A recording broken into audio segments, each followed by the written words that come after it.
Great leaders don't tell you what to do, they show you how it's done. Lead by example. As a leader, a manager, you need to understand how profoundly you affect people. AWE in todo caso, nós start com Social Work and Development, dus opleiding para trabalhador ng social. E nós start com o programa de Organization, Governance and Management. E interesse está basta bom, nós temos promédio de 5 estudantes para tanto Social Work and Development e Organization, Governance and Management.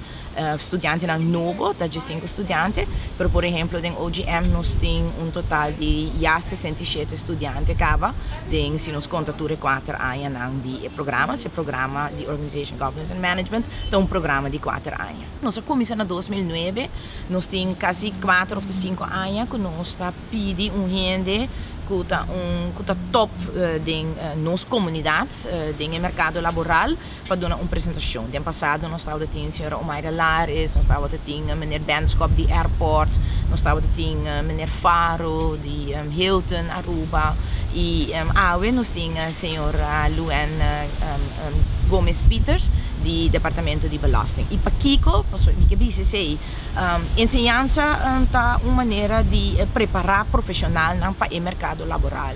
E tem roupa e competência e tapar-se maneira que nós não temos programa para preparar profissional na Aruba. Ainda nós mesmos com roupa e nós temos bastante programa na Universidade de Aruba. Dus por meio de profissional aqui, nós está curva para chegar e interesse de estudante por saco e por desenvolver seu mês aqui na Aruba mês e que está se contato lier com esta que trabalha no mercado laboral, por network, pero também não mira com profissional aqui com o mês para logra enfrentar na meta e na objetivo e na reto de executar no trabalho.